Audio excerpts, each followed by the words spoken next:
Wow, it's not just me that thinks this is the nicest looking car that Toyota have ever made. It is pretty much the whole world. Yet one journalist said, the Toyota Prius, it's a very likeable car. It's more than likeable, mate. It's amazing. It's amazing. Rich people all over the world already drive Prius. Prius, in fact, the name and the word Prius has a secret meaning. It means part of an exclusive club. And if you know, you know. I'll tell you what the Prius is. The Prius is the Soho House of cars. If you don't know what Soho House is, well, exactly. Ryan Gosling, Miley Cyrus, Orlando Bloom, Jennifer Aniston, Larry David, and many others. They've all had one of these. And that was when it was ugly. It might be a little bit plasticky inside, but enough leg and neck room, not just for you, but for the whole family. A plush suspension setup and a relaxing indicator sound that reminds you of your granddad's clock.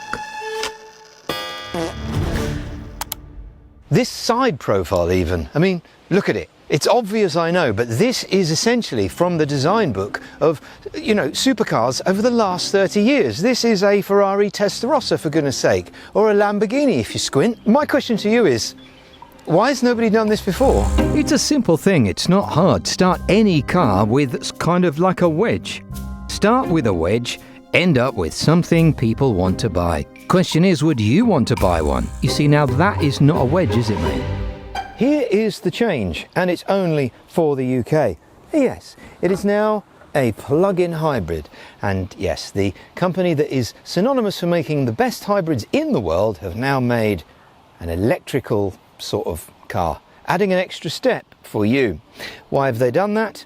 And what does it mean for you? Let's find out. Well, believe it or not, there are some companies still that allow people to charge their car at work for free, which is brilliant. Who's going to argue with free commuting? So that's the first thing. Second thing, bigger battery, meaning less stress on the engine, could mean that the car lasts a bit longer.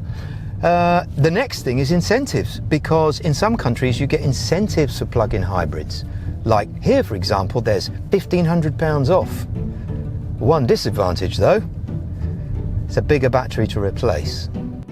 Official EV-only range is 53 miles. You might think that's a laugh, but some people are actually getting 50 miles, and that's brilliant. And if you can plug it in every night, this is nice. The size of this window is huge, and they give you a little Toyota, high-quality Toyota. I bet even this bag has got a 10-year warranty. And I wonder if you are going to use the... Do you know what, though? If you're going to use the chargers, you're going to have a charger at home, aren't you? You're not going to be faffing about with this. But I like the bag. All these good looks don't come cheap though. But then you could say this is a car that changed the world a bit. And jokes aside, I do like the old ones. I love going across London in one. And despite being a celebrity's car, they didn't sell enough in Australia to even continue making it. And that's a shame. They've missed out. And we are missing out here as well, because in the USA you've got front-wheel drive, rear-wheel drive and the plug-in hybrid, which they used to call the Prime. And I love that name. They've now dropped that. I'd love to say I've got a Prime. I think it's a brilliant name. So notes for Toyota. A, can we have all of the range, please? And B, can we have Prime back? Usual stuff. I love the way that this light has a bit of extra detail in it. And that there is your emergency call button if something happens, which hopefully it won't. The emergency services will come out. Their new style steering wheel's been around actually for a long time, but I just think it's worth a mention because it's like driving a coach. Just everything is really nice there. There's more USBs in here than anything. There's 2 in the front, 2 in the middle and 2 in the back. This is very unique because this is how the phone goes in. It's got a weird charging slot. It's all right, it doesn't rattle around in there too much. And then there's some extra storage down here, 2 cup holders in the back.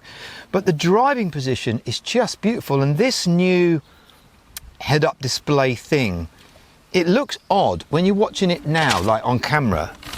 The script literally comes right into the shot. I was going to say that is actually better than having it on the window for me. Very important things on that bit of paper that you need to know, such as 1, the Prius does beep at you a lot. 2, most Toyotas, unlike other cars, don't automatically shut down when you lock them. You have to manually turn it off every time you get out. C, the windows won't close with the key. And 4, the safety attention monitor is extremely sensitive. It's a polite way of saying that. Despite all that though, it is still the best looking car in the world under £40,000. I like it. And it's also got a little bit of one pedal drive. It's not proper one pedal drive, but there's two ways you can sort of have it. You can go into B mode, which you're not really supposed to, which is sort of engine braking, which helps.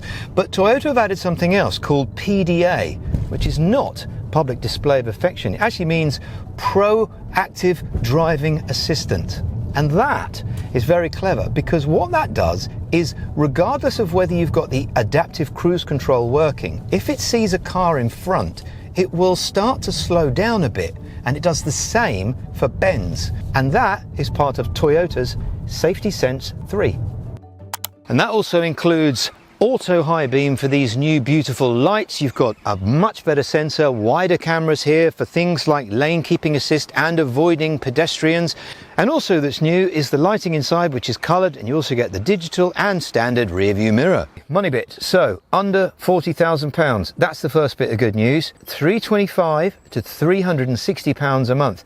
Insurance, how about this? For me, £293.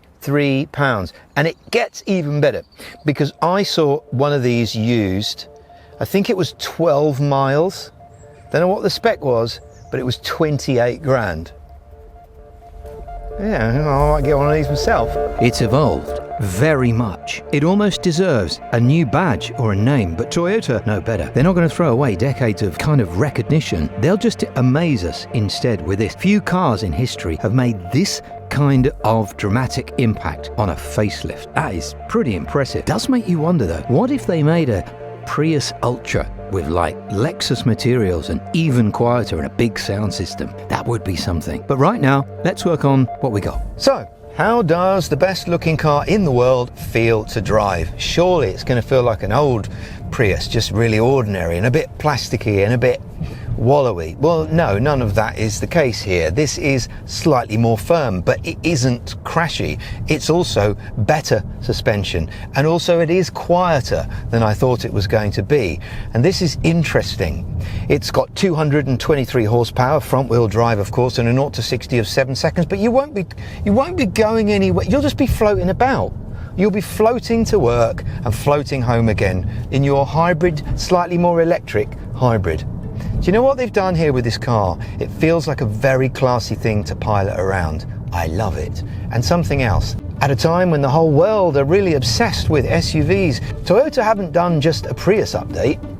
I think they've reinvented the whole idea of a saloon car. All right, so here is the very important round of applause, not only for this milestone for Toyota, but also to you, the Cars Uncovered army, for helping us get this far in such a short space of time. All down to you. Nobody else. All your subscribing business, reacting to our new home and commenting, and of course, hyping us on the new YouTube Hype leaderboard, taking us already into the top 10 performing channels in the United Kingdom, and that is unheard of. And so I owe you a beer. Thank you. Thank you very much.